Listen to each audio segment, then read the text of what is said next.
Q&Asa. Game on Daily.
Asa. Game on Daily.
Welcome to the world of Q&A. So this is a little bit of a risk. I'm having some technical difficulties, but they've gone on long enough. So here we go.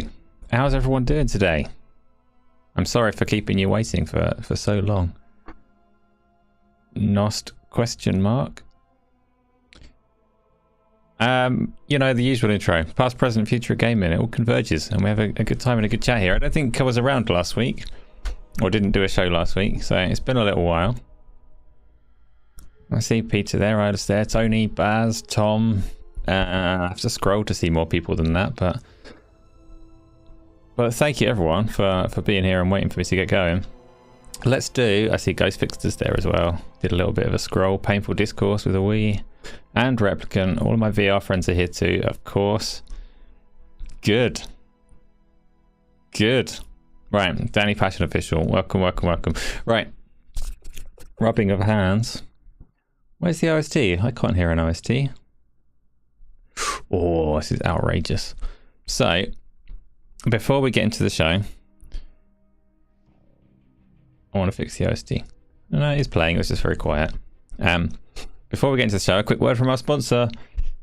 It's Game On Daily website, news aggregation platform where many things happen and much gaming news is seen and all the rest of it. Yep, blep, blep, blep, blep, blep. So, the show, how it works, is conversational. I speak nonsense, you say things, I get distracted and lost, and who knows where we end up, but it's conversational. So we have a nice little back and forth. You can talk to me, you can talk to each other, and it's all of the gaming stuff, and it's all good. If conversational doesn't work for you, if you're really important and you have to be heard, then you've got options. You can super chat. So make sure that your message gets read out loud. There's a minimum price for the super chat of $840 or equivalent in your local currency, and that's just because I don't know, it'd be nice to get $840. So those of you that are here regularly, you know why I do the minimum price. It's not serious, but I don't want people to throw money at me, or I don't want to ask you to throw money at me, because I'm just glad that you're here to talk. Am I sat in Cities Skylines? I'm not sat in Cities Skylines. Can you zoom in that close on Cities Skylines? That would be neat. Especially if there were like explosions and shit going on. Option 3. If Super Chat's a bit dear for you, then you can go onto Discord, on the Game On Daily Discord server. Over on the left there's a Q&Asa section, Waiting Room B, Waiting Room 2 and Waiting Room Knuckles. Stick yourself in there and you can come onto Discord and have a little chat with your face if you want to. It is Battlefield, yes. Option 4 should have been option 2. This is normally the one that goes in really quickly. So there's a Q&A box which is already present and correct. Thank you, Isla. If you want to stick anything in there, anything that you can stick in there, you stick it in there. And at the end of the show, we go through all of those one by one with answers or responses, or I don't know, just going through them and seeing what happens. And that's it. That's how the show works. So let's run through the way that we always start. What's everyone been playing? You just noticed the war-y stuff in the background. Yeah, there's a bit of war-y stuff going on. This is quite an old one. I've not played Battlefield 2042 for a long time, but the other teams behaved themselves well enough that I managed to just sit in a corner and record a bit of background footage for a while. Looks shit, seeing you as Battlefield. Battlefield doesn't look shit. It's not my kind of game because it's too big. But it looks good. But I haven't been playing Battlefield this week. I've been playing... what have I been playing this week? Didn't think this one through. Quick, fill in the gaps, Tim. What you've been playing? I've been playing Diablo 4, which I streamed a little bit of. It's still not as good as Diablo 3, but it's alright. Game Pass is on fire. Or you're burning Game Pass because you're mad at it. What's happening? I don't know, Replicant. What are my favourite Italian foods? All of them.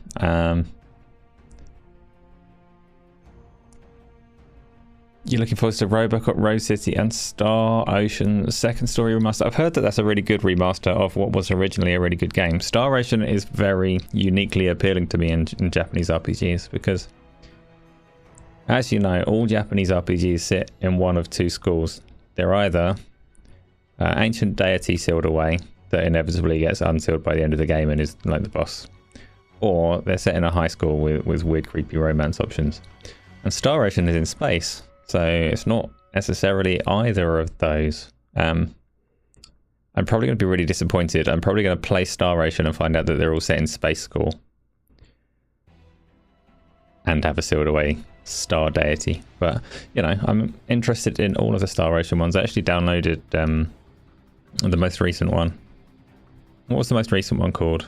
I downloaded it yesterday in case I get the opportunity to play it, but I don't know when I will.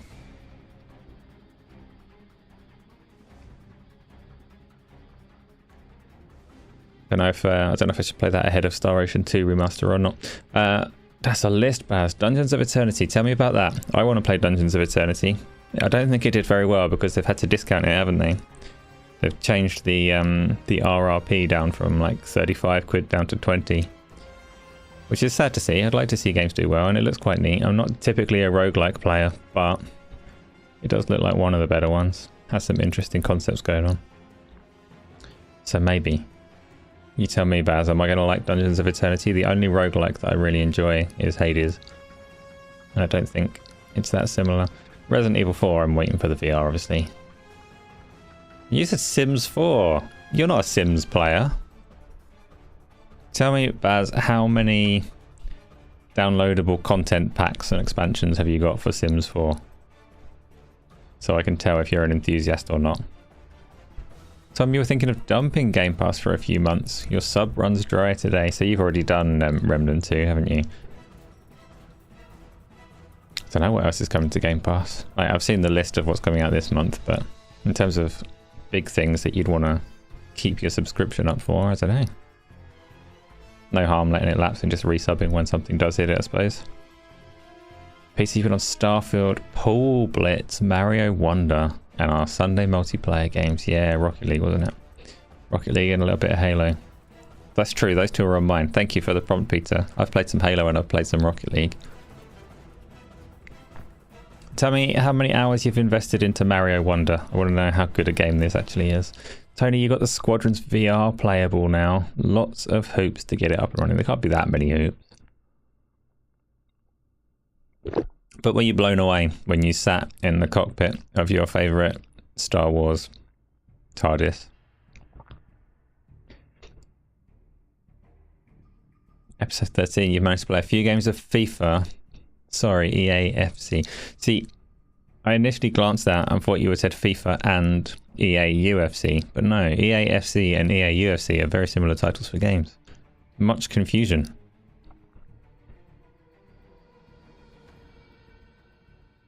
Ah, you need it for Lies of P. There you go, you have to keep it up until you finish that then, which might be forever. Depends on how good you are at Souls games. Are you good at Souls games? I learnt, every time I go onto Steam, it has like the categories of games. The first listing on there is lots of people that you know seem to like these games that you've never played. So games that are in my library that I've never got around to playing. And this always upsets me when it shows me this because it's like, I don't know, it's holding up a mirror to my shame and saying, look, you paid for these games and you've never even launched them, you dickhead. It's a whole category of them and it upsets me. But I scrolled through it a little bit and then I saw Sekiro on there. And I've been waiting for years. I keep looking at Sekiro for the last like 2 years. I've been going, oh, I really want Sekiro. But it might come on Game Pass when the ABK stuff goes through. It's like one of the most interesting parts of, well, probably the most interesting part of the Activision side of it to me. It's like, oh, is Sekiro going to come to Game Pass? And it never goes on discount below 30 quid on Xbox or whatever. So I've been looking at it going, oh, it's 30 quid's a lot if it's going to drop into Game Pass in like a few months. So I've been waiting and waiting and waiting. And it turns out I owned it all along. For I am an idiot. Sekiro is not Souls-like at all. No, it comes up in those conversations, Painful Discourse. I've not played it to know how different it is. I know it's all parry-based, but... Tom, you're getting towards the end of Lies of P. Souls games are about the only thing that you're decent at. Do you like Sekiro, Tom? Is it a Souls game to you? As you liked it, but it made you feel slightly sick. Your first VR game, that's our Squadrons.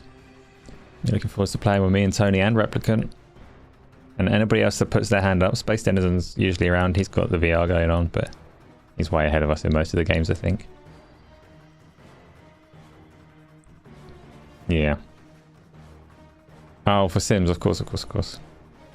Pete Pello. Lies was good. I'm still not through lies of P in the slightest. It's like it's on my list to get to, but I'm not sure if or when I will because there's too many things on the list. Sekiro is only from game that you didn't finish. You got to the last boss, but you didn't enjoy it as much as the others and kept getting your ass handed. I've heard the last boss is not enjoyable in that game. And also there's like some kind of extra gauntlet challenge that sounds awful. People seem to enjoy it, but it just puts several of the bosses in a row. You're making me nervous, Peter. Don't spend out big, it's okay. You have a platinum in Sekiro and you loved it. Okay, so you recommend playing it. I've not got a platinum in anything, I don't think. Or if I have, it was an accident. Remnant character is very stiff. Other than that, it's a good game. Are you playing the first Remnant only, or are you skipping straight to the second? Remnant is too hard for me. That's not true. I haven't gone back to it. But I'm right at the start of Remnant 2, and I've died so many times that it makes me think I've made a terrible mistake setting my character up there. The only thing about it that that stands out as I'm not sure I particularly like this mechanic is its use of medicines and remedies. In Remnant you have to carry around lots of items to deal with lots of different conditions. I don't know how important they are because I've not got into them. But thank you, Peter, for the gifted badger. Episode 13 still can't claim things. And welcome, Ghost. You've got a fancy badge. They're actually really cool, the badges. Isla, you did really good with those badges. I like them.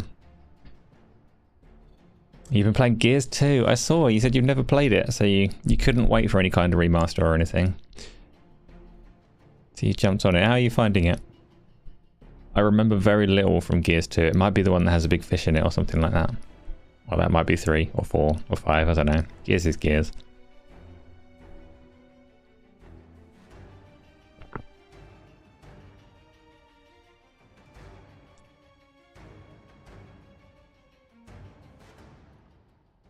Yes. I don't think you get a lot else for it besides the fancy badge, but it's cool. I like it. So thank you for that and welcome. Right. What else? Give me more of the games that you've been playing. Put Gears 2 on there. Tony's a fancy badger, yeah. I can't see the colours very clearly. I'm too far away from them, but you've been playing Minecraft, of course you have. And Baldur's Gate 3. Oh, I've played Baldur's Gate 3. Thank you. That's very helpful. Game on 28. Cyberpunk 2077. You've modded the hell out of it, but have you considered the VR mods yet? I hear there's actually a lot of Cyberpunk mods available, even though they don't have like good modding tools for it yet. Big good 3. Tom, you've been on teardown all week long. I'm going to need to... I can't be asked to troubleshoot the PlayStation for it. It seems silly to acquire the game when I've already got it on the PlayStation, but the PlayStation version doesn't work for me. It doesn't like my TV. Peter, you have a bigger list of games that you want to play again than you're playing now. You want to play again? Playing things again is difficult. Like... every now and again I think, oh, I should play like a classic game like Lost Odyssey, or I want to redo Final Fantasy VIII, and then I look at all the games that I've never gone through the first time, and I don't know if I can justify the replays. And yeah, there's so many that I want to do. Vince C, welcome. You bought Dragon's Dogma today, but you're not sure if you're going to play it. Definitely going to play Dragon's Dogma 2. Yeah, I'll talk Dragon's Dogma 2 in a minute, because that looks incredible. That's one of my most anticipated for next year, and there are some good games coming next year. Evening, Joe. What have you been playing? I've never played Dragon's Dogma, by the way. I've got it. I've been convincing people on Dutch's channel to get teardown. It doesn't have any kind of multiplayer component, though, does it, Baz? You're just, like, working for free. Get teardown on PC. It looks amazing in fidelity mode, but when things get going, the frames drop off a lot on console. Yeah. Dragon's Dogma is supposed to be like a bit janky. Oh no, ACG's here to shame me. Yeah, Karak, I was listening to to you and Absy talking about it yesterday, and all the stuff that you were saying on Dragon's Dogma 2. I'm going to rip all of your topics and use them for myself today because you're my main source of information for things that are going on. I'm so ashamed that I haven't played it. I haven't started Vampire yet either. I've got it, it's downloaded and it's ready to go. But so you're still working your way through Alan Wake 2, which is buggy as fuck. That's interesting. I've not heard anyone say it was buggy actually. I've heard of one bug, which was Absy actually, with a game breaking bug where if you didn't go through a door at the right time then you could potentially get locked out. But I've not heard anybody else say that it's generally buggy. What platform are you playing on? Tony, you don't think I'm going to like Vampire? Am I saying it right? I'm probably not. I reckon I am going to like it.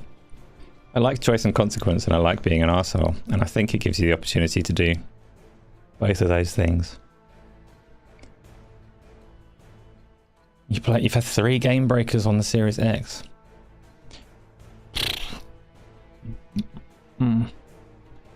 Tom, you've been listening to ACG and Matty, big up for Dragon's Dogma for years and not tried it either. Yeah, it looks a little bit janky and I'm not sure which platform to play it on. It's one of those where it's so old that I could go the PC route and start trying to mod it up, but it might be prime for some Series X back compat enhancements.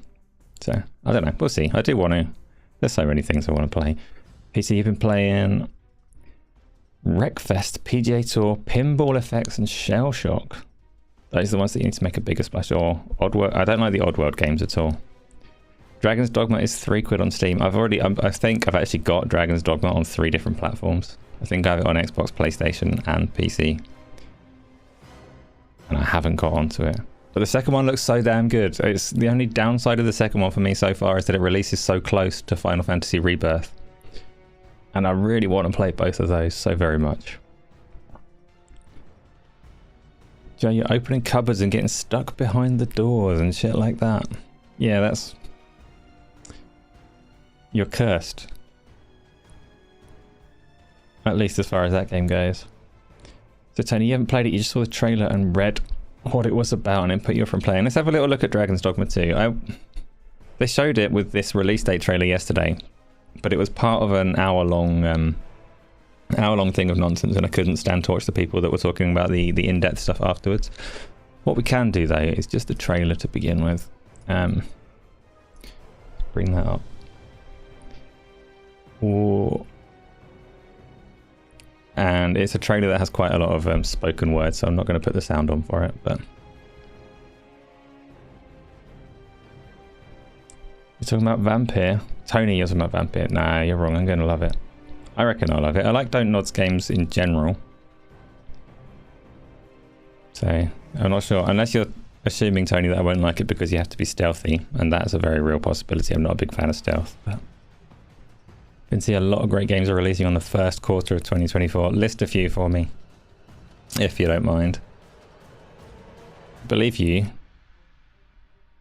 But it's just helpful if I get you to do the legwork for me and list some of these games that are coming out.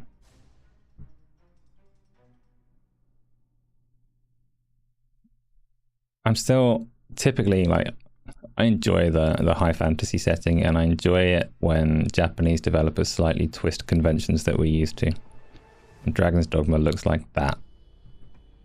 It looks like Skyrim with a slightly foreign flair to it. Well, actually, it kind of looks like all of them.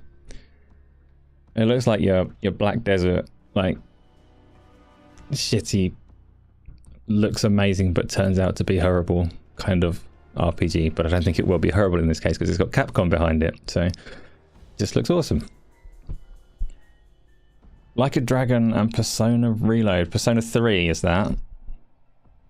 See, the Persona games, much as they're stylish and I'm supposed to love them, they sit in that second genre of JRPG, the high school JRPG, and I find those difficult. Capcom is on fire at the moment, so you can see it being good. Yeah. All they need to do is bring back Power Stone and they've completed the set.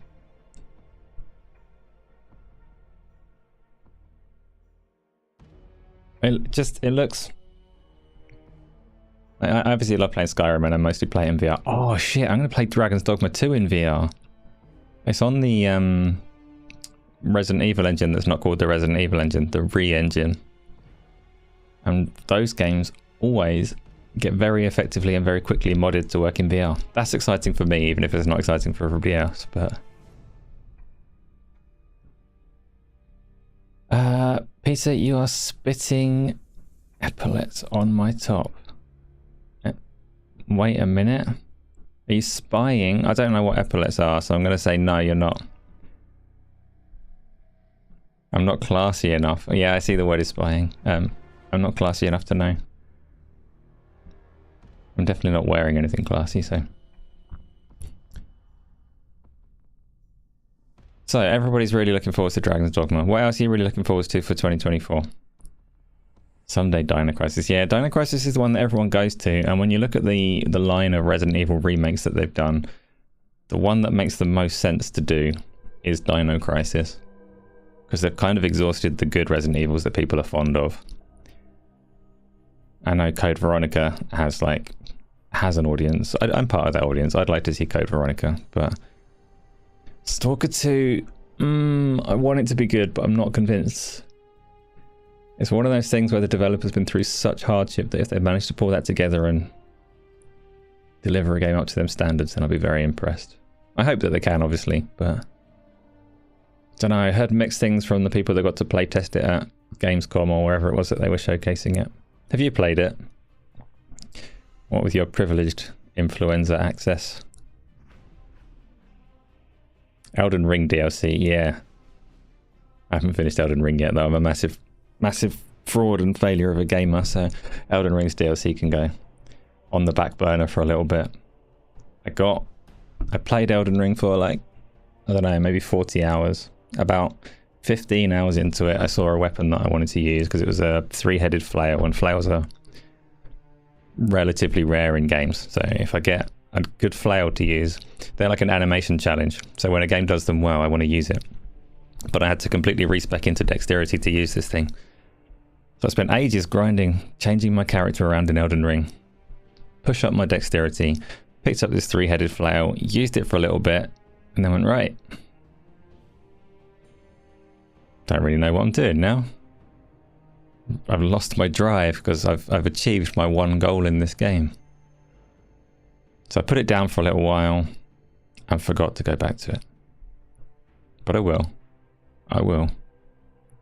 Tekken 8. So Tekken's my least favourite of the big fighting IP. I adore Street Fighter 6. I don't like Mortal Kombat. I don't like Tekken. But I'll probably end up getting it. Wait, that's a difficult word from a distance. Kusarigama is also a challenge. Kusarigama. Is that a game? I've never heard of that. Oh, yes, that's a weapon type. What's a Kusarigama? I'm gonna look at that. Wait for it.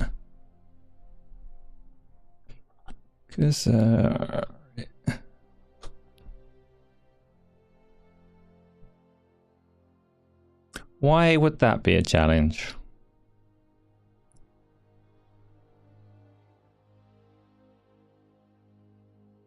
Apart from, okay, I'm watching random footage. Oh, I know. Okay, now they started moving it. It's got a chain. I understand. I understand the challenge now. That's an interesting weapon, actually. Cool. I've never heard of that one. Long chain with a sickle. Yeah, I see it. I'm watching someone swing the chain around their head right now. Why be selfish? I'll show you what I've got on screen. Here you go.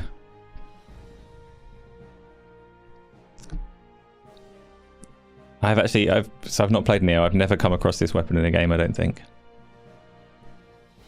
So there's a question for everyone there. Favorite obscure weapon types in games, or just favorite weapon types. You can have the common ones if you want. You can just have like a mallet or a sword if that's your favorite. But what are your favorite weapon types? Your go-to if you're building a class in like a freeform game.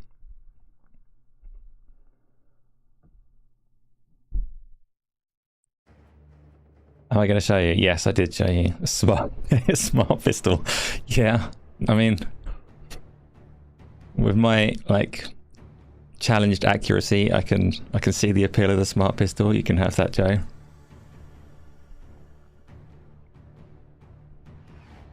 You thought it was when you try it? Oh no. Oh no. Abort message. That's your favourite type of weapon of all time. Have you ever used, like, got a hold of one in real life?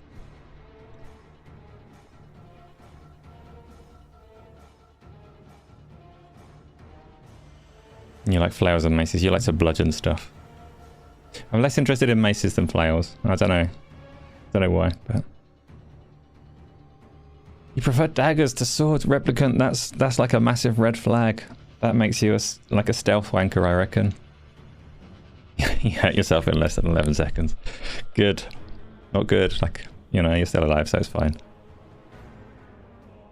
Capcom needs to bring back Onimusha. They've just done, or relatively recently, they did an anime of it, didn't they? So must still be something they're interested in as a property. Pizza, you need a game where you can camp forever with a magnificent sniper rifle. I guess I didn't exclude guns. You're not a high fantasy player, are you, Peter? Sniper rifles, I'm not. I'm not a sniper rifle player because I'm not a patient person. I don't like stealth for similar reasons, probably. The lighter end of great swords, things that hit hard but also have cool, quickish moves. Dexterity and strength, hybrid weapons. Fair. Replicant, you never play sword shield combos in Souls games. I like a sword and a shield, but it's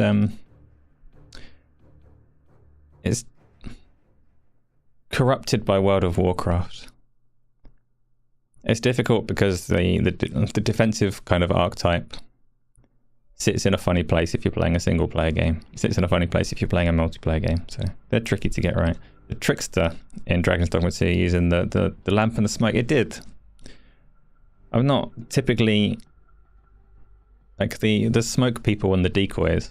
I'm not sure how it will play out in terms of a long-term being fun thing, but as a unique concept for a weapon, I like when someone just does something weird like that.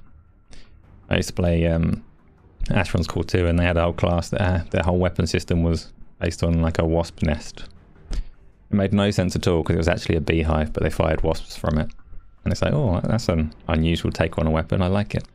The smoke one reminds me of that because that's not a weapon at all, but you're making it work. Enjoy it.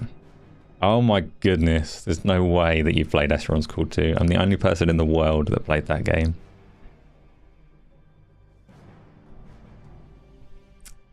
I know that you like Hellgate London. I've heard you talk about that one. It had a hive gun that shot bees. The Diminisher of Hope is a pretty cool name for a weapon in Halo. What's the Diminisher of Hope in Halo? I know the Halo weapons, but I don't know the ones that have the weird suffixes and stuff like that.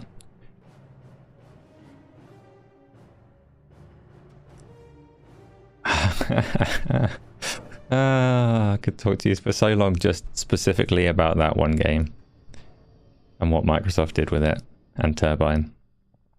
Yeah, that's cool. I played a lot of Asheron's Call 2. You loved Hellgate London. Shame it died, yeah. It's always a shame. Like, in a way, it kind of prepped me for the digital future that other people are experiencing now. At the moment, you'll see a game get taken offline, like, I don't know, Babylon's Fall or some shit like that. But you see a game that gets its server shut down now, and it's like, oh, this is the world. For me, this was the world like 15, 20 years ago when my MMOs got shut down. Tony, I need a haircut. Yeah, thanks for that. Thanks for that. Okami 2. Bright, how many do you own Nerf guns? No, I don't own a Nerf gun. I've never actually owned a Nerf gun. They were too expensive for me when I was a kid. Procedural dungeons. I'm rocked to my core. I didn't know there was anybody else that was aware of Asheron's Call 2, and it's none other than Karak. Who'd have thought it? Right, let's do the next topic. What other topics have we got for today? Let's talk about the recurring topic, but the CFO from Microsoft did an interview with someone where he said the usual things about Xbox as a platform holder.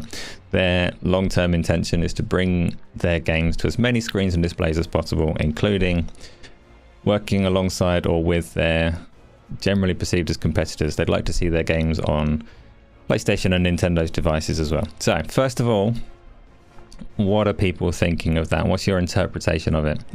Are you running with he's just talking about Minecraft and Call of Duty, or are you seeing this as like a paradigm shift in the industry for Microsoft, or what's your read on it? This isn't an entirely new topic here, because it comes up on like a set interval every few months or so. Someone will say something and there'll be all of this talk of one or the other or both of Xbox and PlayStation becoming a third-party publisher more so than they already are. How people see that as third-party?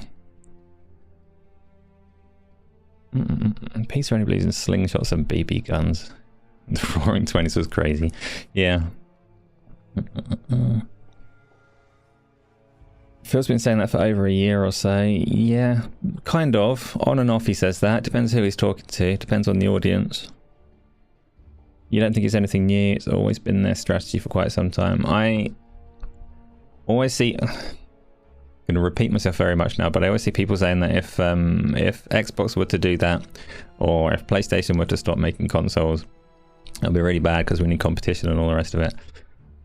And I always reiterate that we are never going to be short of competition. For so long as people have limited time and limited finance, there will be competition in the areas that matter in terms of making good games that earn our time and money. So competition is not under threat in whatever direction either of these companies go.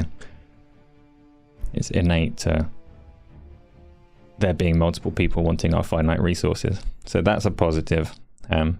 Kitty, yes indeed. Vinci, the chances of Xbox Game Pass on PlayStation 5 is 0. PlayStation will never allow it. It's a publishing mess. It would be very, very simple if Game Pass was just Microsoft games, then Sony probably would allow it. But it's not. It's a lot of third-party games. And that's difficult to unpick. Difficult to unpick who should be getting what money if you're playing Remnant 2 on Game Pass on PlayStation.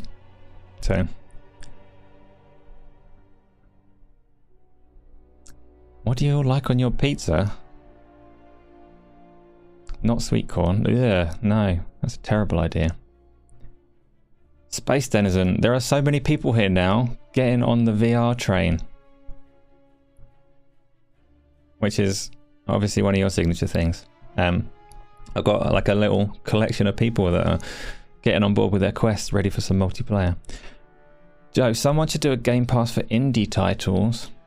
Well, indie titles is such a broad term. Indie can mean anything to anybody. You can't do a Game Pass for indie titles because what is an indie title? Riffing on poor old Jeff. Indie titles have a difficult enough time getting visibility across the various platforms. Getting into their Game Pass like subscription services is obviously massive for them at the moment. We'll talk about the whole micro thing in a little bit as well, but they could offer Sony a first party only Game Pass proposal. Well, Replicant, that obviously over time when they get more first party content it might be slightly viable, but then it gets kind of confusing on the consumer front. So I don't know, it'll be a weird service offering. I don't know. Obviously, like, it seems like a more natural fit for like Nintendo, and the one that surprises me that it still isn't there is Steam, because all of the groundwork was laid by EA. You can subscribe to EA's Origin subscription, EA Play, whatever they call it, on Steam, and I thought that's the groundwork in place. Steam can handle subscriptions for third-party content now, so Game Pass will end up there, but so far, no. Space Denizen, you've been playing a ton of stuff. You tried 5 different mods yesterday. Mods for what? Or do you mean flat to VR mods? Bro, you like garlic and cheese and pepperoni in the pizza crust. And on the pizza. You can't put pepperoni in the crust. fancy as it is. How about that Steam link indeed? I don't know about that yet, Space Edison, because it got launched about an hour before I went live and I haven't played with it. Replicant, you agree, but then Game Pass on Steam would include third-party games. It would, but Steam,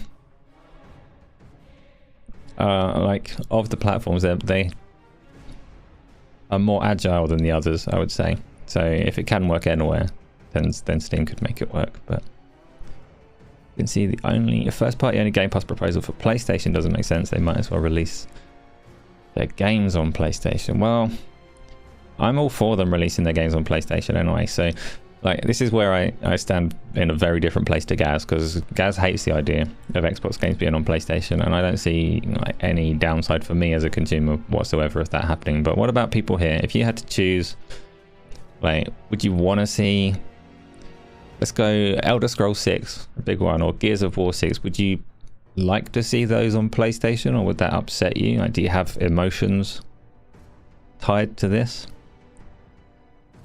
Flat to VR, you've tried Far Cry Crisis, Descenders, ooh, that must be difficult. Yeah. And Amnesia. I was playing around with the Team Beef ones the other day. All of the Dooms and things like that. What's the argument against? Well, Tom, the argument against isn't mine, but it's a console war thing. Like, if those were on PlayStation, then I'm not sure what the argument against it is particularly. People that are concerned that it means that, I think that, like, the long running, the conclusion to the argument is that if Microsoft put Elder Scrolls 6 and Gear 6 on PlayStation, then PlayStation wouldn't need to make their games good anymore. Like, it's there's the anti-competitive angle is the one that people run with.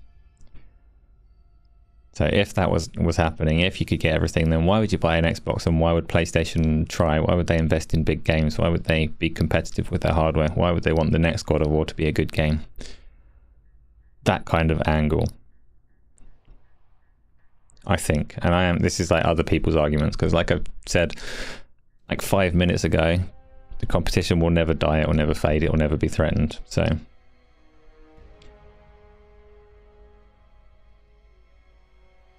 they homogenized into the same hardware anyway. Yeah, it was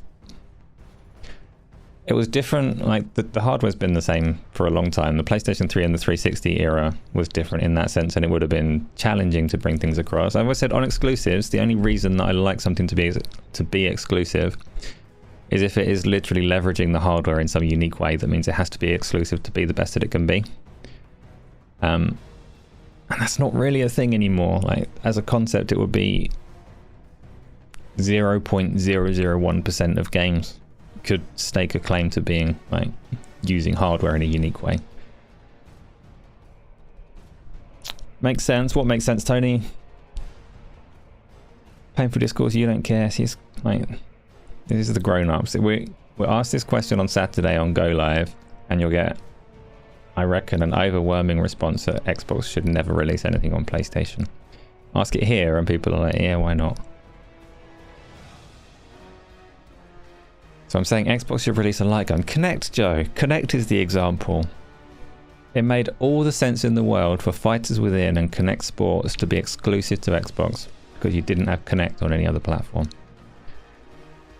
It makes all the sense in the world for like VR stuff to not come to Pancake games. Stuff like that is the only real examples.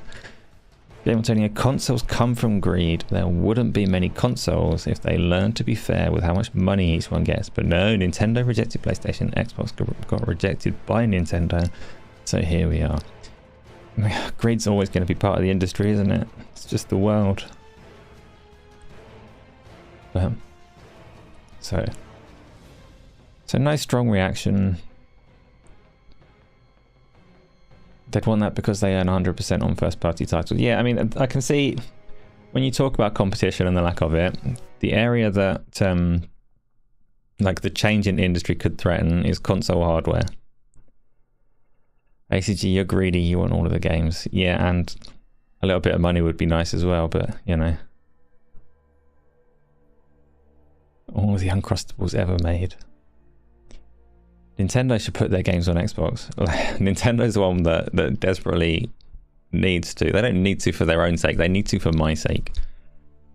Because I have Nintendo hardware. I don't want to bloody use it. Don't make me play your games on a Switch. They're also... Nintendo are like 20 years behind the industry curve in terms of doing things their way. So if the industry goes all digital and all cloud and all the rest of it, Nintendo will be there in about 20 years' time. And good for them. They'll be the last bastion if everything does go to shit. We can all stick with Nintendo. Just noticed the Turok 3 remaster is out today on Steam. That's weird. Joe, you've never owned a Nintendo. The backlog is mental. I've got... The Switch has had like a cracking list of games every year for the last several years. But I can't bring myself to play them on the Switch. It's had the strongest catalogue of all the consoles, probably. Nintendo thinks that chat is 2 pieces of yarn and some cups for communication. They do, and you gotta love them for it, though. Like, I haven't historically loved them for it, but the more games go towards live service and dark patterns and all of these other things, you see Nintendo sitting there going, no, we're on an island being Nintendo from 1980. Yeah, I'm also getting old. Maybe Nintendo is where I'll live the last of my days. Step up from Morse code. Breath of the Wild looks great on your ultra wide. Tony, nothing benefits from an ultra wide monitor. All you're doing is losing like the top and possibly bottom chunk of the screen for a silly ratio. Everyone you're like-minded with Switch has done nothing but collected dust. You know, the intro for Go Live where I throw the Switch over my shoulder, I've literally not played it since then, and we've been running that intro for years. But there are so many games on the Switch that I want to play, just to be clear. Like, there are so many games that I want to play on that thing. No, so many games on that thing that I want to play on a different thing. Peter, you wanted Connect to work, but it was shit. You said that quietly because the fucker's lying behind you on the floor, listening, reporting your words back to Microsoft, even though it's not connected. I bought an Xbox One before I bought a PlayStation 4, and I bought it specifically because of the Connect. It was the most interesting part. And I say that's still true today. Like, of those two consoles, Connect was the most interesting thing. It turns out it was shite and it flopped. But back in 2013, when those consoles came out, I had a PC that had like 3, sometimes 4 graphics cards in it. It was like a 24 teraflop monster of a PC. And the hardware in those consoles was not interesting because it couldn't do anything that my PC couldn't do. It couldn't even get close to it. But Connect, that could do things that my PC couldn't do. So it was worth a gamble at the time. And then we all know how it played out. But never mind.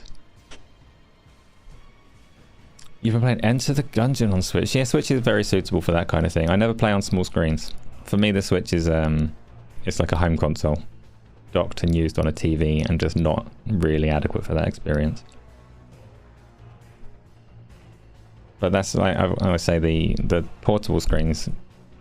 If the circumstances suit you and you like playing on them, then have at it. But I never encounter that circumstance myself because I only play games when I buy a big TV or with a VR headset. If I were spending time on a train or in hotels and things like that, then I think I'd have a different outlook on those. A few thousand more to add to the backlog. Yeah. So we've got a calm, passive, mature, sensible bunch that don't really care if Xbox put games on other platforms. Doesn't do us any harm. What else has happened? Similar. Old Jim Ryan, who was definitely fired and escorted out of the building from Sony PlayStation, but apparently wasn't, has made a deal with is it NCSoft he made his deal with? Korean mobile publisher. What are we going to see from that? They are big money makers in terms of mobile service games, which are words that I don't like to combine. What does that say? What's your name? Bitlyrist, welcome. Are those DL380s? Looks similar, but probably something else. Oh, what's a DL380? Whatever it is, I don't have it, so it's going to be something else. A new Lineage MMO. You know, I never actually played those. But if they were to go back to that era where things were notoriously grindy, but not necessarily... I'll get that in a second, Bitlurist. I'll tell you exactly what's in front of me in a second. A new lineage. So if they go back to that era where things are notoriously grindy, but you can't pay your way through that grind, all for it. More likely though, it's going to be like Sony's IPs. I think NC Soft, whatever they're called, were already working with Sony for their Horizon service game. So I'm not sure this this signing and partnership means much beyond reaffirming that commitment. But is there an OST? I can't hear it, but there should be an OST. Can anybody hear the OST in the background? I'm gonna tweak this so that I can hear it. The things in front of me are not real. They are no product. It is a fake desk taken from Spider-Man. So I don't think any of it is going to be any like real genuine hardware. And what Insomniac would have based it on, can't tell you. Spider-Man 2. Spider-Man 2, just the desk. Just the desk and computers and things are from Spider-Man 2. Get my OST where I can hear it. There is an OST, I can hear it. It's the PlayStation 6 could be. OST sounds actiony. Yep, could say it's actiony. Actually, it's not the OST that I wanted to play today. I had some more technical difficulties and couldn't get the fresh one that I wanted. So this is an old one. Baz, what about all the bullshit games that Xbox are going to show at the Game Awards? Gears 6, my ass. I heard from a very reliable insider leaker Influenza, Karak, that Indiana Jones is going to be at the Game Awards. So there you go. Whether they'll have anything else besides that, I don't know. Gear 6 has been in the works for a long time, so you never know, but I don't know, it's just people making things up, isn't it? Things they want to see. Just a CGI Indiana Jones, which is trash. They can't do another CGI, Tony. It's been years since the reveal CGI. They seem to be hyping up the Game Awards quite heavily. Exactly. Xbox are like sending around their emails trying to encourage people to tune in and watch it, so... Give you the gameplay trailer 6 months from release. Yeah, the initial CGI, I've got no problem with really early reveals in that format as a way to... It just gets ahead of the leaks that are inevitable. Lets them start recruiting openly and all the rest of it. But don't show me CGI again. You get one reveal to tell me that the game is coming so that it's out in the open and you've got ahead of whatever you need to get ahead of. After that, just wait until you've got a game. Speaking of OSTs, you've never played Skyrim, but you heard the Streets of Whiterun Destiny level music right there. Just the theme of Skyrim is legendary. And I didn't actually realize at the time the I'm not a music person, but like the run of chords is also used in Oblivion and presumably older Elder Scrolls as well. But Skyrim's music is legendary. That's why when I did my Lawnmower Simulator video, I used music from Skyrim and Halo. Very dramatic. Theon, welcome. Colt seemed quite sure that we would see stuff. Normally he doesn't go wild if nothing is happening. Yeah, I mean, Xbox have said that we're going to see stuff pretty much, haven't they? Maybe not in those words. You're thinking maybe Oblivion remastered for some reason. I hope not. I know that they're supposed to be doing that, but it's not... I don't know, I don't feel I need to see that. To be fair, I'm not super interested in Oblivion Remastered. I guess I should play it just to get past that bloody cursed butterfly house. It'll probably melt my Xbox Series X just like it did my 360s. You did not know Skyrim music was legendary. Another indie title for the backlog then, indeed, yeah. We know it's coming next year, going by the leak. Yeah. But the leak that we had wasn't very clear on like the extent of the remaster / remake, was it? Because that wasn't known at the time. whether they're going to try and refine the feel of it, or whether they're just going to tidy up the textures and resolution. Xbox 720, what? Game Awards, you predict not many game trailers. Everyone pulling out. No, there's going to be loads of trailers.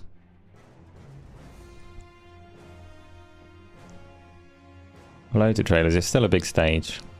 Obviously loads of adverts as well, but...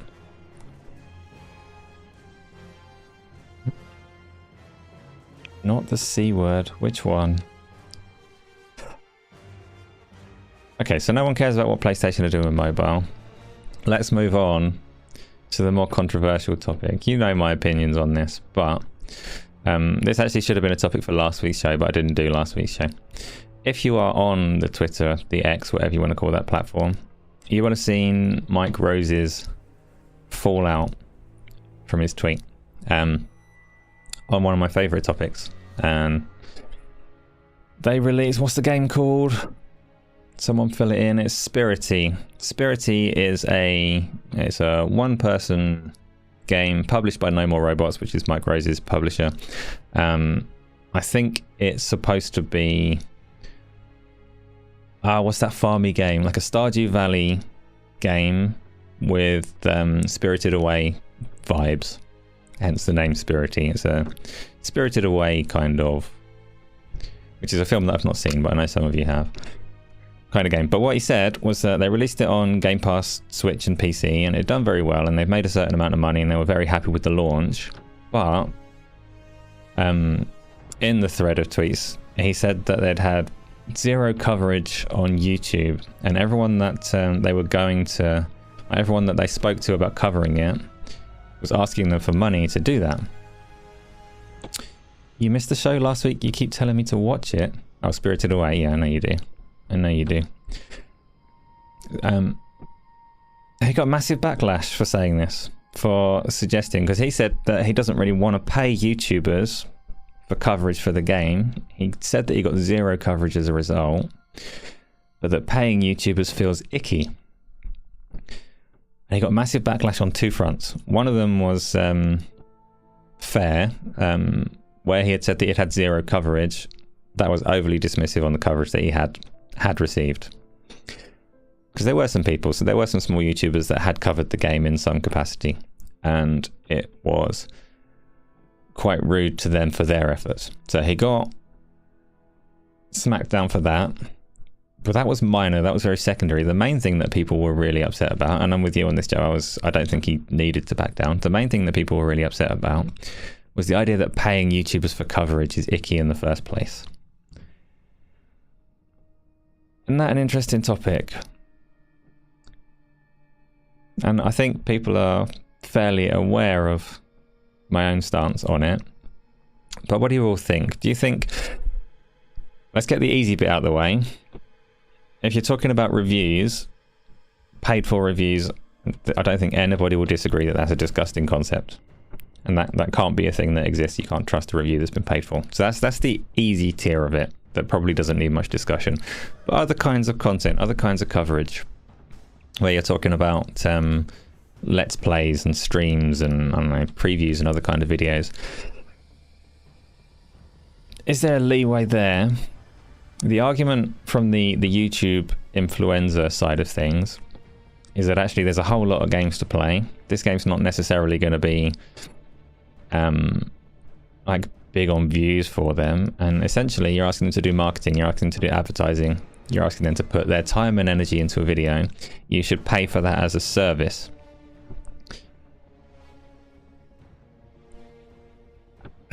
And the argument against that obviously is paid for content is essentially an advert, and people are not, like, the audience for these things. That's where it gets messy. We'll do the audience perspective in a minute, but what are we thinking on it so far? Was Mike wrong to call this icky? Or is it icky? So, Eiley, you say you shouldn't have backed down. Apparently this is a generational thing. There's a lot of that seemingly apparent, Joe, that it might be a generational thing, but the young'uns are wrong. It's a very interesting topic. You'll get back to cooking. What you cooking, Tom? As they said, some of what they showed was gameplay. Oh wait, no, that's a different topic. Peter, you were ignorant to the fact that folks asked for money to review stuff. Obviously you were naive. Well, a lot of people were naive, but the weird part of it is it's not just... You've got an audience of people that were naive that didn't realise the extent that people are shilling, the extent that people are paid to say things. And you can understand that angle. It should be a bit of an eye-opener to go, wow, hang about. A lot of the stuff that I thought I could trust, I couldn't. I can only trust Karak and ACG. Everybody else is a massive fraud. But there's a massive, this is the surprising bit, there's a massive audience of people that actually think content should be paid for, that the streamers and stuff are right. That if a developer wants a content creator to make a video, then they should pay for that, like service, pay for that advertisement essentially. And this was the really weird bit, because our generation has always been, I say our generation, everyone that I've ever spoken to or encountered has always been very against the concept of paid for opinions, because it is icky. But there is a massive set of people that actually think that's cool and that's how content should be made. Isn't that wild?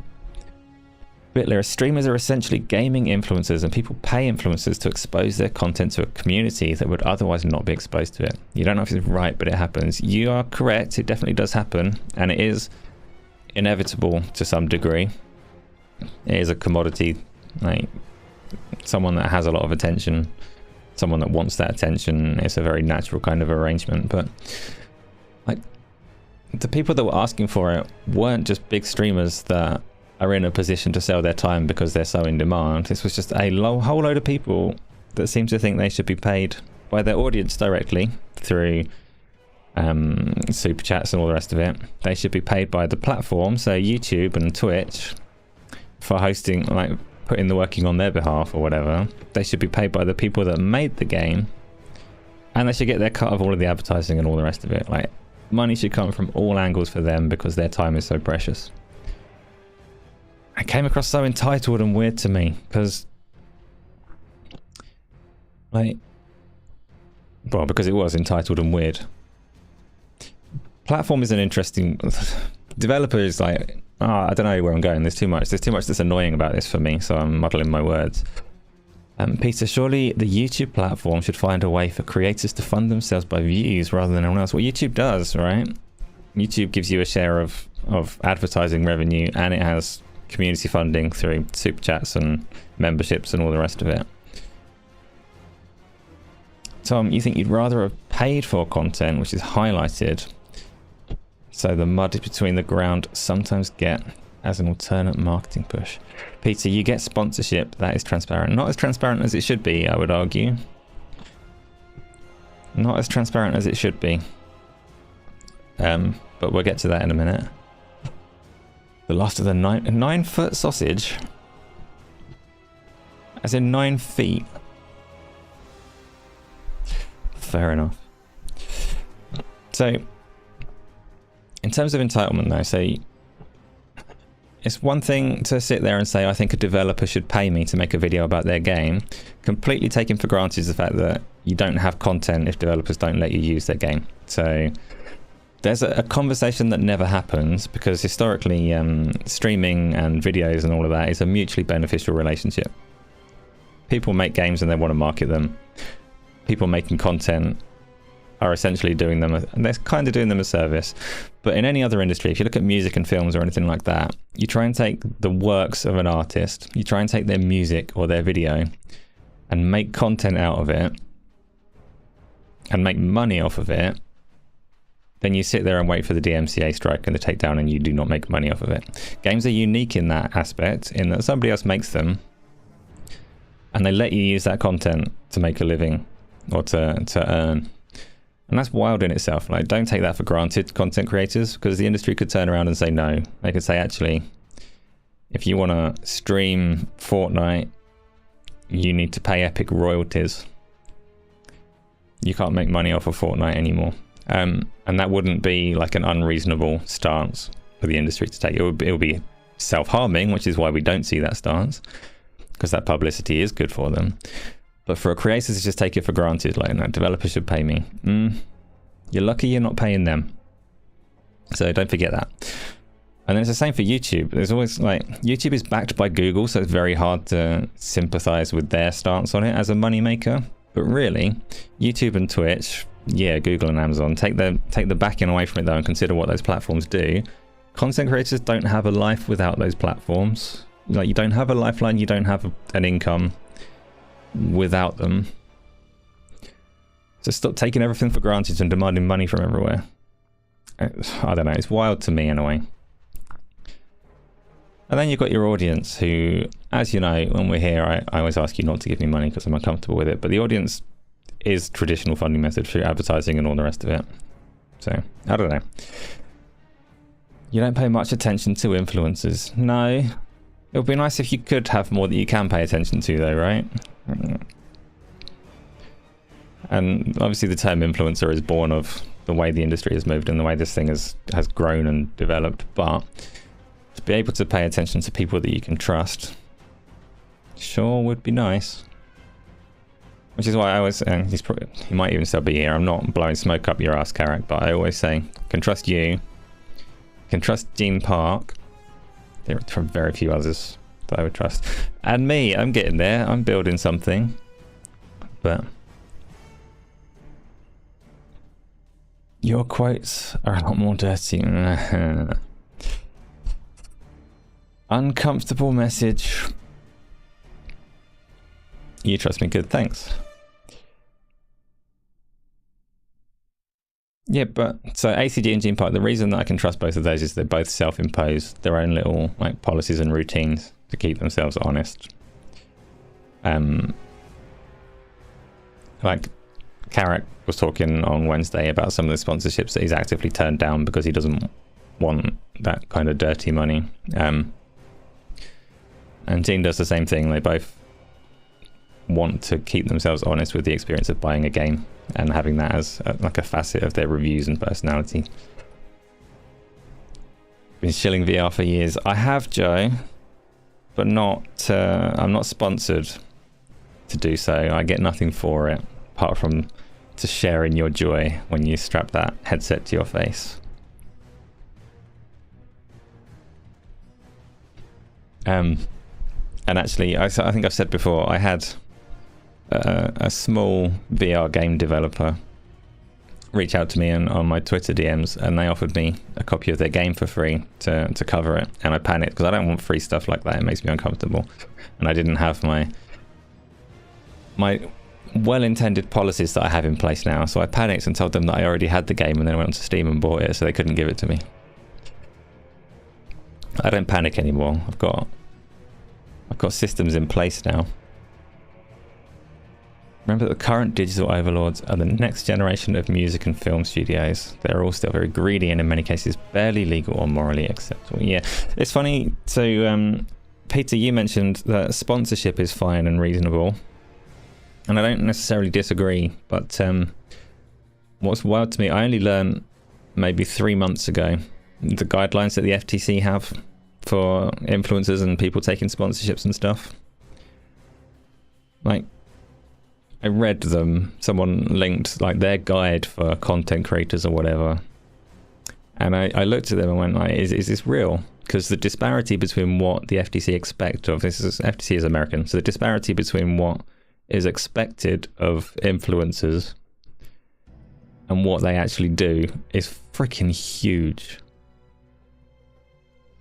Like, at most you'll get, I've received this free thing with a hashtag at the point of receiving something for free. But that's not what they're supposed to do. They're supposed to remind you at pretty much every opportunity. Like, if someone gets a PlayStation Portal thing for free from Sony, every time they talk about a PlayStation game, they're supposed to remind you that they've got this relationship with Sony and they get free stuff so that you know where their opinion is coming from. We are so far away from that being true. It's unreal. There are certain people that wouldn't be able to use Twitter because of the character limit. Even if they subscribe and get like 1,000 characters, they would not be able to tweet anything without listing their relationships and sponsorships. So it's one thing to say that sponsorship has a place and you trust it, Peter, but even then it's very mucky and very muddy.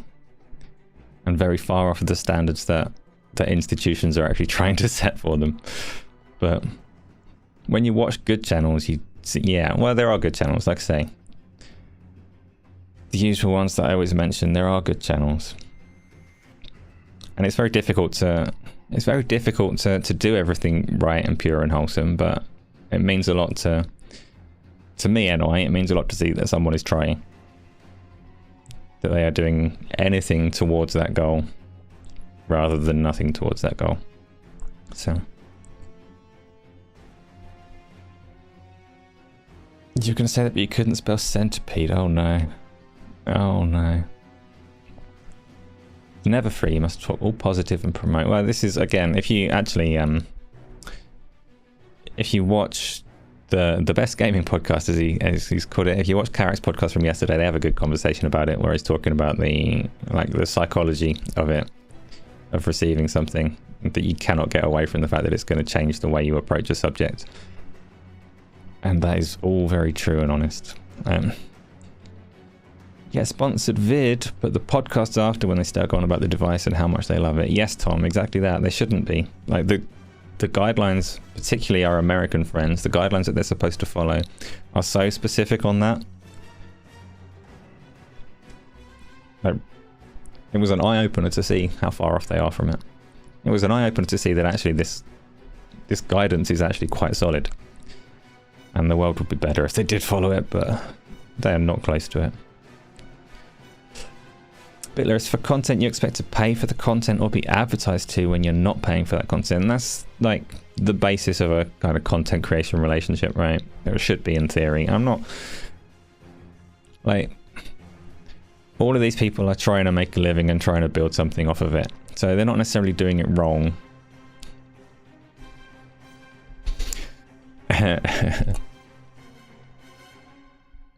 Same thing I always say, when you talk about the shills and stuff, the people that do take as much free stuff as they can, they're not doing life wrong. I don't hate them for it. Like, it's a reasonable avenue, a reasonable path to pursue. To say, I really love gaming and I'm going to do everything I can to get as much cool shit as I can. Like, good for you. Take that cool shit. But the space definitely needs more people that aren't in it for that reason. Definitely needs more people like Carrick. As soon as you do go that other route, like, trust is gone. Sorry, that's the cost. But anyway, where are we? It's 10:20. Yellow chair. I put yeah, yellow chair is always going to be synonymous with that for forever now. Can't be helped.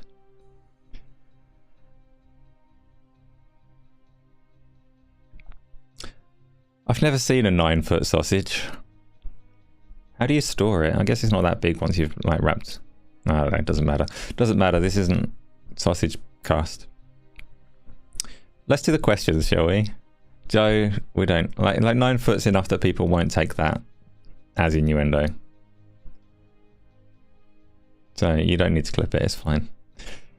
Let's do the questions, because I'm, I don't know, sipping on my now very cold coffee. Realizing that most of my words have been garbled. Replicant, don't get you wrong, if Nvidia phoned you up and asked you if you wanted to review the 5090, you wouldn't say no, and I wouldn't expect many people to say no.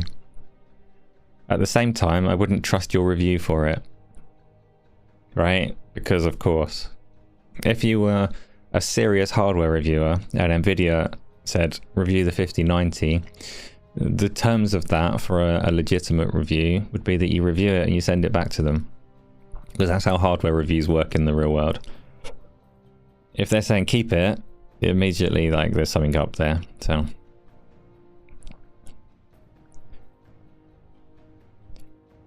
but yes, it would be a challenge for me as well if I was offered something like of that caliber.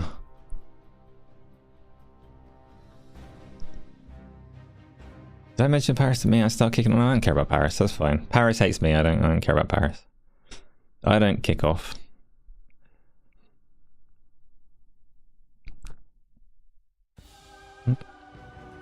The internet is still the Wild West. Why the fuck can you log into X/Twitter and immediately see fake scam ads that are deep faking people to rip you off? Why the fuck are people like Musk allowing it?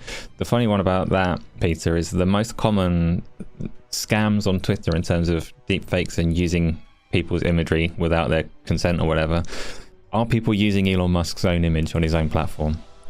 Saying, Elon totally endorses my cryptocurrency get rich scheme. You should all invest. And he does nothing about it. That's not a review, it's an ad. Indeed, Bitlerist. Anyone get the background? Everybody's got the background. It's a nice, clear background today.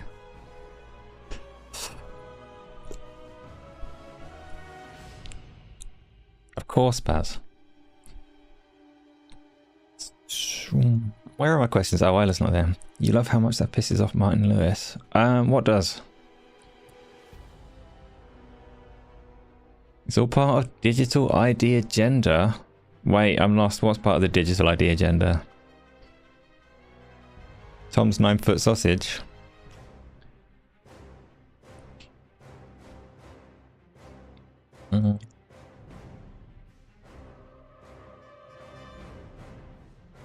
Oh, I know. While we're waiting for the questions, actually. One for the VR people. Because you might not have seen it yet, as it's so fresh and so recent. Steam Link. Has anyone seen this? Has anyone had a chance to use it in the last couple of hours? Steam Link is a very unexpected surprise launch onto the Quest store. So Tony, Replicant, Baz, everyone that's using Quest devices. Apparently now, and I've not looked myself because I've not had a chance yet, but apparently you go on there now and you'll see Steam Link as an app on the Quest. And it is wireless connectivity to your PC. So if you've got Steam running on your PC, you get Steam Link on the Quest. I've not gone through the setup, but apparently it guides you through it. There's nothing you need to do on the PC side besides have Steam installed. Run through it on the Quest and you get wireless connectivity to your Steam VR library. So you might be thinking, what's the point of that? I've already got that through AirLink and Virtual Desktop. And that's true. And I don't know the advantages of Steam Link just yet. Apart from that it's doing that. And it's from Valve and nice and official, so it's one to test and play with and find out how it works. For me specifically, I actually suspect it might be my best option for the Quest Pro. Yes, Game on Tony, I download it from the Quest store. If you're already having a good time with AirLink, there might be no point at all to it. I don't know that there's an advantage to Steam Link over AirLink and over Virtual Desktop. But from what I've seen before it came out, I was looking through, so sadly it's Bradley, does a lot of data mining of Steam clients and things like that, and shows various details. And earlier on today, before this thing came out, he was showing the Steam Link settings available, speculating that it was all to do with the next Valve headset. Turns out it wasn't. It was to do with Quest, but it had all of the settings available. And for me, on Quest Pro, it supports foveated rendering and face tracking and all this kind of stuff that is actually quite interesting. Maybe it streamlines the process, depending, Replicant. I don't know if you've used Virtual Desktop, but it's potentially already quite streamlined. Between the two of them though, so Virtual Desktop and AirLink, on both of them you need to have like client running on the PC. So it might streamline it in that sense. It also might give you a little bit more granular control of the encoding settings and things like that. So I don't know if you know this actually, being relatively new to the Quest, but AirLink out of the box is definitely not optimal. You've got choices. You can either go into the Oculus debug tool and change like bitrate and encoding settings yourself, or you can get Virtual Desktop, which exposes those settings for you and lets you chop and change them more easily. Steam looks like it's going to expose those settings a lot more easily, so you can up your bitrate massively and change your encoding type and things like that. So I need to have a play with it and see what's going on. I'm not sure. Steam Link makes it dead simple to connect Quest directly to Steam VR without the Oculus PC software as a middle layer. The concerning part of that, Tony, is, so Meta have allowed this thing onto their platform. It's on the official Oculus like Meta store. The concerning part of it is that I will be devastated when Meta eventually shut down the Oculus PC app. And if this is a step in that direction, if this is a step for Meta like wiping their hands of it, shirking responsibility and saying we don't need to do the PC software anymore, then we're on the verge of losing Robo Recall and Asgard's Wrath and Stormlands and quite a lot of good games. So hopefully that's not imminent, but I do expect it to happen one day, and that'll be sad. Just shoved messily in a bag. Good. Is Robo Recall not on Steam? It is not. There's a Quest native version, but otherwise you need the Oculus software. Same for Asgard's Wrath. And actually quite a lot of other games.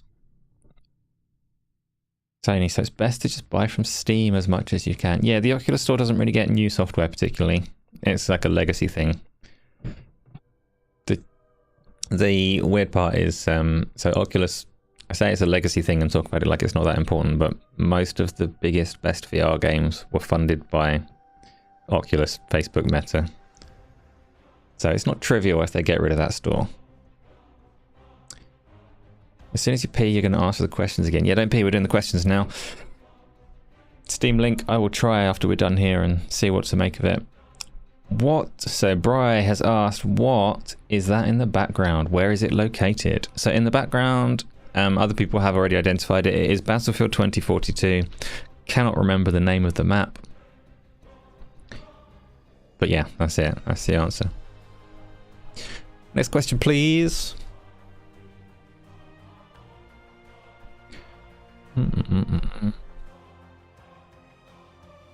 Oh no.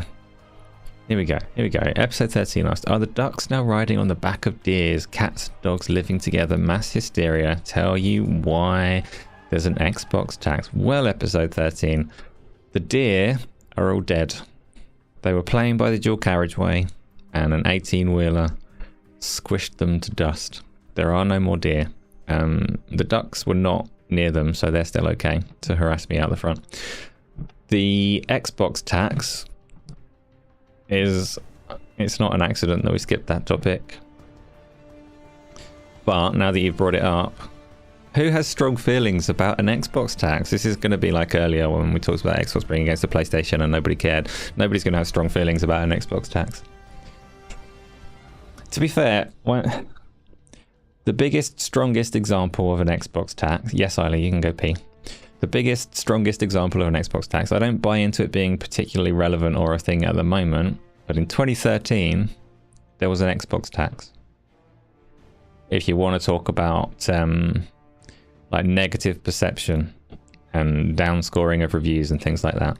So when the Xbox One came out and the entire media hated it with a passion, there was an Xbox tax and everything the Xbox released got downscored heavily.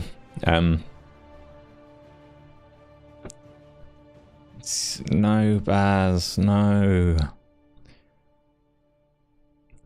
Yeah, there was then. So people giving like Rise Son of Rome a 4 out of 10 just because it was a bit short and it was on Xbox. There is no Xbox tax. No, it's not particularly a thing now, Replicant, but in 2013 it was. In 2013 people had such a strong hate for everything that Xbox was doing that it bled through to their opinions on the games and things like that. So it's not unreasonable to say that some people might still have strong feelings that bleed into their opinions, but broadly, globally, as the conspiracy theory goes, it's not relevant or applicable today. No, you might get 1 or 2 people that don't like Xbox. I'm sure you get 1 or 2 people that don't like other platforms as well. Replicant, the TV reveal. See, even that, like, it got blown up as this terrible thing, but they did a TV reveal at a non-gaming event, and then they did a gaming reveal at the gaming event. Like, it wasn't that bad, but it was really popular to hate everything Xbox at that point in time.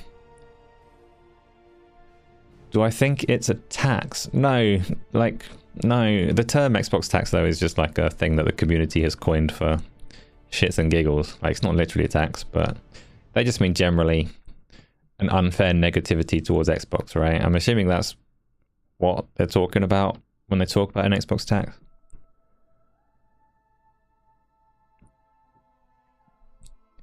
You got some Switch tax to contribute. Yes. There is no Switch tax. There's like, I don't know, Nintendo get to embezzle funds tax-free without anyone coming after them. So they get the opposite of a tax. Kratos, you wouldn't say you don't like it, but for you it's not worth getting the system this generation. What? Which one? The series? Xbox series stuff this gen. For 480p 30 frames per second Switch tax. But Kratos, is that because you can play the Xbox games on other platforms, like on your PC or whatever? Because Xbox has some good... I'm looking forward to Avowed and Clockwork Revolution. I'm not sure if Clockwork Revolution is next year. I'm not certain Avowed is either, but those are big games I'm looking forward to.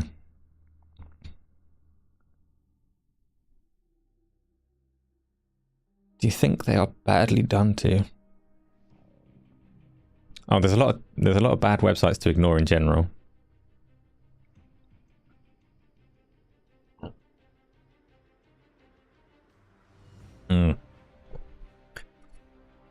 Discord is still open, waiting for people for conversations though, so I can't check right now. I guess I can. No, I'm not going to. I'll check afterwards. You don't have a powerful laptop to play Xbox games. So Kratos, you don't currently have any good access to Xbox games. You're just not that interested at the moment. Strongly recommend GeForce Now as an option if you do want to play. Like, if Xbox do start hitting games that you want to play and you still don't want to buy new hardware for it, GeForce Now is a very good option to try. Did I say Eurogamer and sister sites are for sale? I did, yeah. So GameIndustry.biz, which is a good website, and Eurogamer and various, probably VGC and Digital Foundry, a whole bunch of Read Pop sites are up for sale. There was like one that wasn't up for sale, I think. But yeah, trying to get rid of all of those sites all at once. I don't know a lot about it. So apparently they acquired them collectively like 2 years ago. But there was something specific, like there was a thing of value in the acquisition that they actually wanted, and they probably never wanted the websites at all. So yes, it means Digital Foundry are in a position of uncertainty at the moment. But it depends. The target of the acquisition was the EGX convention. There we go, Replicant. That's what I mean. Like, there's something of value in there. EGX convention is not good though. Why would they acquire that? Oh well. No offense to the people that organize EGX, but it's been steep decline for a while. You think Xbox don't get credit when due, but you think the Kinect and the price did that to them in 2013. 2013, it was just cool to hate them. Everybody hated them. I didn't hate them, but it was... If ever there was an Xbox tax to talk of, that was the time. Xbox should buy them, get some rebates on that tax, yeah. GeForce Now is so good. Yes, it is, Bitlerist. Hence my little video on it. Blown away by like how good that is. So, especially now, as of like a couple of weeks ago, they've tied it in with Game Pass much more seamlessly. The integration is a lot better and will strengthen over time. So by the time you get to it, Kratos, you'll have like the entire Game Pass library and all of Microsoft's first party will be on GeForce Now and will play far better than they do on console there. You think Digital Foundry will be okay as it's only partial ownership? Who owns Digital Foundry, do you know? The sites could be on the ropes though, as you don't think someone will want all of them. No. And it's been, so everybody talks about how bad it's been for the industry at large this year in terms of the gaming industry and job losses and so on. It has been just as harsh for games journalism and like traditional media. It is a struggling space, so it's hard to see like who's going to want to go in and buy all of those. But ad revenue must be so shit. Yeah, just there's definitely less people that read content now.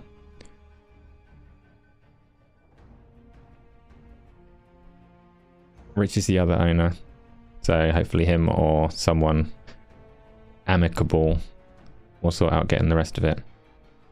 Yeah. And Digital Foundry does, like, it's hard to imagine them disappearing in any capacity. Or it could be like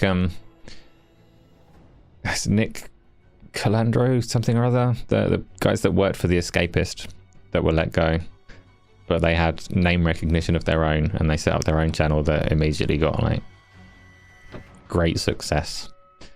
So Digital Foundry, like, worst case, could follow those footsteps and just set up independently because they've got the name recognition as individuals to go elsewhere and pull a massive following if they need to. They'll be okay. But you've still got the Xbox One in 2013. Silly you pre-ordered it from Blockbusters just before closing down. Was it silly though? Because you still got it, so it must have worked out pre-ordering it from Blockbusters. Peter, Digital Foundry seem to stay fairly unbiased despite their paymasters. Despite their paymasters. Who do you think their paymasters are, Peter? It depends who you speak to. Typically, if you're talking about Digital Foundry, a console warrior will tell you that Digital Foundry hates whatever side they're supporting. For me, I think I see nothing amiss, nothing wrong with what they're doing at all. So I like Digital Foundry. I don't like console wars, and a lot of Digital Foundry's content naturally gets taken by console wars, which isn't even their fault. But I'm like, you may be aware, I did a few videos of that ilk, of the pixel peeping variety, and the mess that comes with it. I do not envy Digital Foundry. Like, every video they do, they know that the console warriors are going to descend upon it. For me, that was too much, and I was just like, no, not doing this kind of video. Yeah. Despite the fact that certain things about it can be really interesting. The technology is interesting, the comparisons can be interesting, but the crowd that follows it. Right, let's do this next question. Game on Tony asks, why are there gates around cemeteries? Why are there gates around cemeteries? Is there actually an answer to this?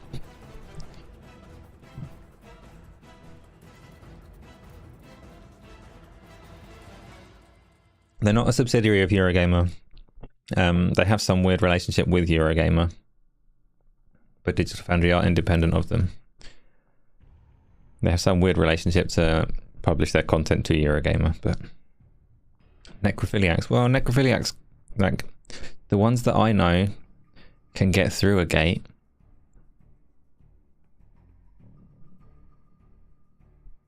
It could be to stop the zombies getting out. Like, there could be some historical reason why they were built that way.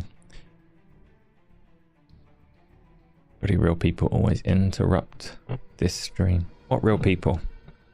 I don't know, Tony. I assume that this is something that actually you could look up and it would have an established or accepted answer, rather than something that I would make up. But are they to keep people in or keep people out? Good question. Not a good question, it's a terrible question. Top chat, no. What have you said? Because everyone is dying to get in. Oh no, it was a joke. I don't approve of it anymore, Tony.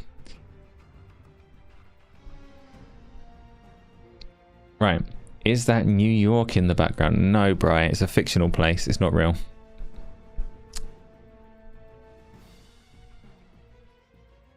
If I had to guess, I'm not going to guess. I'm not sure which fictional place it's based on. Tony, how many licks to center? Just one. I have a powerful tongue. Next question, please. As you work in a cemetery, they have the gates to keep the smackheads and tramps out. Right. Gaz keeps threatening to relaunch Septic Source in the next day or so. Some weeks later, do I have any info on if that's when that might happen? Got no idea. No idea. I've seen him in like costumes doing weird things under bridges in London, with his intent to launch it. I think he genuinely intended to launch it like a month ago. I don't know what keeps delaying it, but he is also like setting up his own legal consultancy and stuff like that. So can't tell you, Peter. I don't know the answer. Maybe you can find a good girlfriend at the cemetery. It's the first place to look, yeah. Nowadays you think it's to stop folks from stealing headstones and stuff. And a long time ago, the body... that could well be it, Pete. It could be to stop, or to make it more difficult to get the thieving going. Isla, how are we going to celebrate 1k subscribed? 3 stars. Today, never going to get there. So, ask me again in a couple of years when it's getting close, and we'll figure something out. Next question, please. Don't make you angry. You should be positively encouraged by the fact that I suggested there would still be a YouTube channel in a couple of years' time. That's way optimistic. Right. What latency do you get using wireless VR to PC? Do you need Wi-Fi 6? And why is it presumably better than PlayStation Portal, which you think has like 60 seconds of latency? Good questions, Joe. For me, no latency. Absolutely none. Some people are like really, really sensitive to it. And if you use virtual desktop, it will give you a measurement of latency so you can actually read a number if you so choose. But latency in virtual reality would be like immediate vomit. And for me, because obviously you're moving your head, and if there's any latency, it's literally like you're moving and the world isn't moving with you. For me, it's perfect. Wireless, like perfect. Some people see more compression than I do, but no, absolutely spot on. Do you need Wi-Fi 6? No, it works really well on Wi-Fi 5. Wi-Fi 6 can give you higher and more reliable bandwidth, so it's a good thing to have if you've got it, and Wi-Fi 6E specifically. But no, if you want to use a Quest, it works really well on Wi-Fi 5 as well, so long as you've got a router nearby. And why is the PlayStation Portal so bad at it? There's multiple parts to it. Why the PlayStation Portal has latency, I don't know. There's no excuse for that, really. Why it has such a low bitrate, not really an excuse for that. One of the downsides that the PlayStation Portal has relative to a PC is that the hardware is AMD.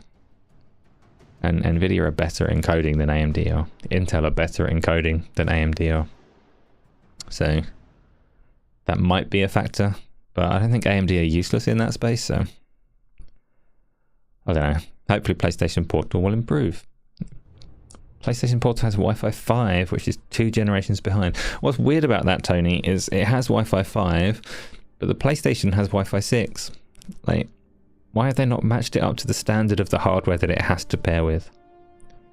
Weird decision. Tony, Wi-Fi 6 equals Wi-Fi 5, and Wi-Fi 6E equals Wi-Fi 6. That's a strange equation that I don't think many mathematicians will accept. But Wi-Fi 6 has more in common with 5, yeah. It's a weird standard, a weird convention. But 6E is the one that's useful for streaming to VR. 6E is the one that's useful for direct connections like that. It's what you want. Which console shave used NVIDIA? Which console shave used NVIDIA? That doesn't... Oh, which consoles have used NVIDIA? Which consoles have used NVIDIA? So Nintendo's consoles use NVIDIA, but very low-end NVIDIA at the moment. The original Xbox used NVIDIA. Nobody since. And the reason is twofold. NVIDIA screwed over Microsoft with the original Xbox. So they're credited, isn't really the word, but they're considered responsible for the short lifespan of the original Xbox because NVIDIA wouldn't revise the hardware with Microsoft. They refused to do a cheaper, slimmer version of the console. And at that point in time, Microsoft refused to work with Nvidia again. Like there was some fallout from that one. So that was the end of Microsoft's relationship with Nvidia for the longest time. But the other side of it is that Nvidia haven't wanted the console space because margins are really low. So AMD are very aggressive in the console space in terms of it being low margin hardware, whereas Nvidia are making hardware and going, you know what, we can charge whatever the fuck we want for all of the hardware that we can make. So actually the console space isn't all that appealing. Yes, Jay, the original Xbox was Nvidia. Surprised there's no option for a direct link, cut out the middleman. For PlayStation 5, yeah, I'm surprised by that as well. I thought the whole point of the PlayStation having like relatively new Wi-Fi would have been for direct connections to VR headsets and whatnot, but no. Bitlyris, you see no real upside of Wi-Fi 6 at home unless it has a longer range than 5, which it doesn't as far as I know. Typically with Wi-Fi, the higher frequency, the lower the range. I don't think Wi-Fi 6 is necessarily a higher frequency though. 6E is useful for VR specifically, and only for VR really. Setting up and using a 10 gig network at home can be tough. So in fact the router that I use for VR streaming doesn't have wireless enabled for anything other than VR. But are network cards ever capable of running 2 concurrent networks? Yes. But it's complicated. So you can have a network card. There are network cards that can do it, or you can have Wi-Fi and a network card enabled at the same time. You can do things like that, but you have to specifically set up routing tables on the PC to actually make any use of it. And that's a pain in the ass. You have to specifically like say I want any traffic on this particular port to use this network card, any traffic from that one to use that network card, or you can do it by application. It's messy. You can't seamlessly say like load balance my internet traffic over 2 network cards. It just gets horrible and messy, unfortunately. Better battery for Wi-Fi 6. Yeah, battery has never been like, I don't play things on the go, so it's okay for me, but you're right that reducing power is priority for hardware manufacturers all the time. What's the main game I'm looking forwards to next year if I had to choose one? That's really difficult because the only game that I can't do without is Final Fantasy Rebirth. But I'm looking forward to Dragon's Dogma 2 more and Avowed and Clockwork Revolution more. Does that make sense? I can't miss Rebirth because I'm already invested. But Dragon's Dogma, Avowed, Clockwork Revolution, probably higher in my list. And obviously, I'd like to list some VR games in there, but besides Behemoth and Attack on Titan, there's not much next year that's really a known quantity. So, I can't skip Rebirth, I'm already invested, but I'm looking forward to some other games more. Go to settings and you can choose what main device for Wi-Fi. Wait, so Tony, Wi-Fi 6E is good to keep all of the millions of signals from interfering with your devices, including microwave ovens. Yeah, don't put your VR headset in a microwave. Sound advice from me, you're welcome. That's what makes me a reliable influencer. I'm not an influencer. Kratos has asked, did I pick up any games on Black Friday? Same goes for chat. Yeah, I shouldn't have done, but I did. Can't even remember what. That's how much they mean to me. But yes, like Kratos says, same question for chat. Did anyone pick up anything? And gaming hardware as well. Did anyone get anything exciting from Black Friday in terms of gaming hardware and games?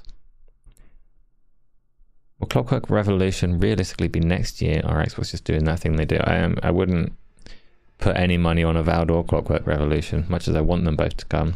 And Avowed should. Clockwork Revolution is very much a maybe. No, Joe, an air fryer is not gaming hardware. I'm glad you got one though. Good luck making stuff with it. You have to set the temperatures a bit lower than you expect.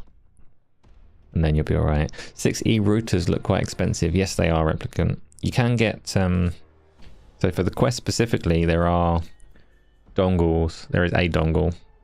I can't remember who makes it, but there's a Wi-Fi Direct dongle for the Quest. So if you're playing in the same room as your PC but not in the same room as the router, you could potentially go the dongle route instead.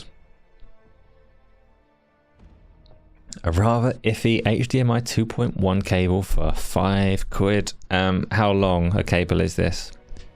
As that, in theory, it shouldn't be an issue with a digital signal. So with HDMI, it should be connected or not. In practice, it does make a difference. The length does, and nobody can tell me otherwise because I've experienced many cables. Air fryer simulator. HDMI Zest kit. Good cable. Don't know. Take your word for it, Tony. Isla's dead. Let's do the next question, but keep answering about Black Friday as well. If your fiber ever gets installed, TalkTalk are giving Amazon Wi-Fi 6 routers. Call out a 3-meter cable. Oh, that'll work. You can't get a bad 3-meter cable. That's short. Baz, you bought 9-foot sausage in the sale. I hear there's a lot of those going around. Peter asked, do I ever get desperate for a piss during a broadcast? If it is a Saturday, I might be able to sneak off from it. Yeah, I sneak off on a Saturday, partly for my own sanity and partly to urinate. On this show, I'm too busy to notice, so I just wet myself without really thinking about it. No, Peter, I don't rage piss. Wear diapers on streams. No. Couldn't tell you why, Peter, but no, can get through these. I think it's because I'm too busy talking to actually drink. Like, I've got the entirety of my wine left, so nothing to piss because I forget to drink.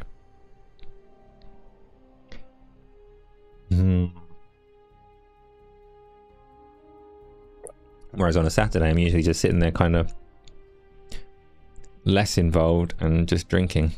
So it's more likely on that occasion. Right. Replicant asked, how easy is it to play Team Beef games, and where do I find them? They're so good, Replicant. They are so good. You need side quest. It's a little bit of a pain in the ass, but if you've got a USB 3 cable, then you'll get there with relative ease.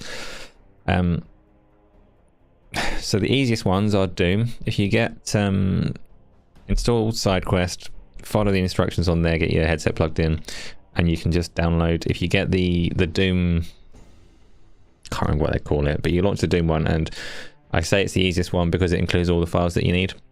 So you launch the QZ Doom launcher within the Quest headset, and from within that you can download everything you need. SideQuest is like it's an app on the PC that is like a launcher / store, but most of the stuff on it is free. Yeah, SideQuest is good. You want it. It does a few other useful things, but mostly just for Team Beef games alone, you'll want it. So you install it, you launch the launcher in your headset, and you just click what you want to download. The logos look shite, but you get, it's called Free Doom, I think they call it, and Free Doom 2 and stuff like that. Download those, it gets the entirety of the game. You then go through, you can download your mods and some graphics options and things like that. And when you're ready, you just go through a little menu selection. I want to launch Doom 1. I want Brutal Doom mod pack. I want 3D weapons in my hands. Launch. And that's it. You're playing Doom in VR on your Quest. It's fucking awesome. Quake is a little bit more complicated. So if you get Quake 3, for example, it does the same thing, but it'll only include what was essentially the free version of Quake. So a couple of maps and stuff like that. And then you have to actually have Quake on the PC. You have to use SideQuest to transfer all the files across. So it gets a little bit more messy for some games. But Doom is an easy one to get into. And the other ones, once you get kind of familiar with it, it's worth it. We're going to do some multiplayer Quake 3 at some point. My intent is to set up a Quake 3 server that mixes VR and Pancake. And it won't be like competitive or fair.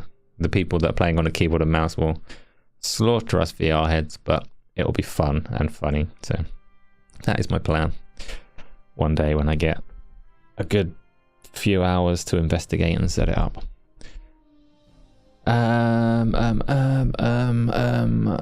Something about Wi-Fi 6E, some quest. Wait, some caps lock going on. Peter, you installed a cheap Wi-Fi 6 router at work several months ago. You've only had to reboot it once. You do need, though, anyone that's looking at Wi-Fi 6 for the sake of VR streaming, you do need 6E, and it is expensive at the moment. So it's also not urgent. It does work well on older Wi-Fi. So just wait a little bit. So you haven't any devices that are 6E capable. It's just for VR streaming. Don't worry about it for anything else. Did I do this question right? Replicant, yes, I've done that question. Next question, please. No worries, Kratos. Thank you for coming by. We are rounding up, so I'll see you on another one. Very important question. The comments go here. Ah, we've finished. That's the last one.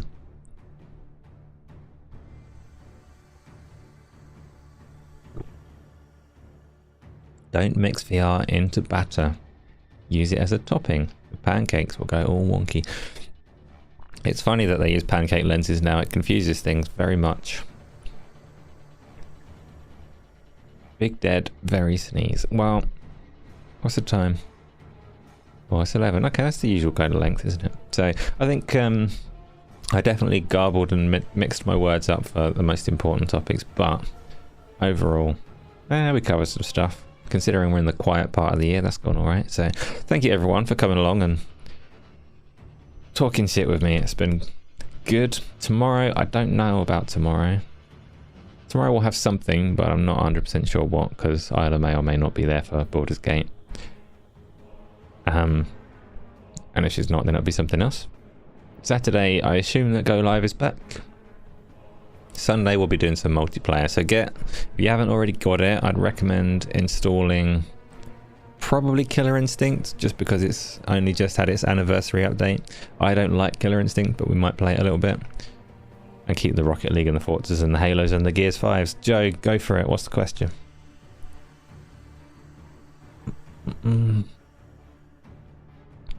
Everybody wait. There's a question coming. Ages ago, I mentioned a new show of some sort. Joe, yeah. Yeah. You're not wrong. So we were going to do a very community-focused show where it was just me and Gaz, and much like I invite people onto Discord here and have conversations with people, that was kind of going to be the center, basis of that show. We were going to do a lot of it. And actually in July, not this year, but the prior, we got together and did a load of promotional material for it. So that's how long it's been in the works, a year and a half. Don't think you're ever going to see that show.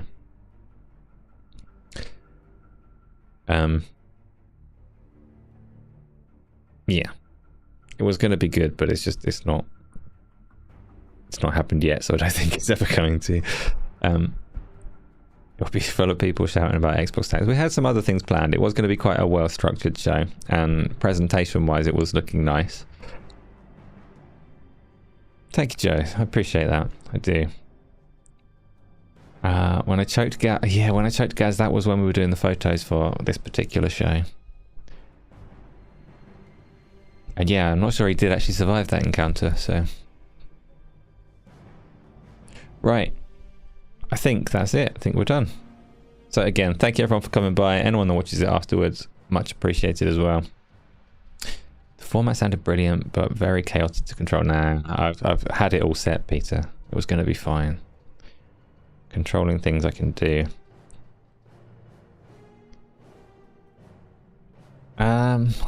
No, Baz, what's wrong with me? I'm enough. That is the end. So, thank you for everything, and there'll be more stuff coming. Enjoy your evenings, your afternoons, your sleeps, your games, and all the things that we do. And I'll see you next time. Asa, Game On Daily.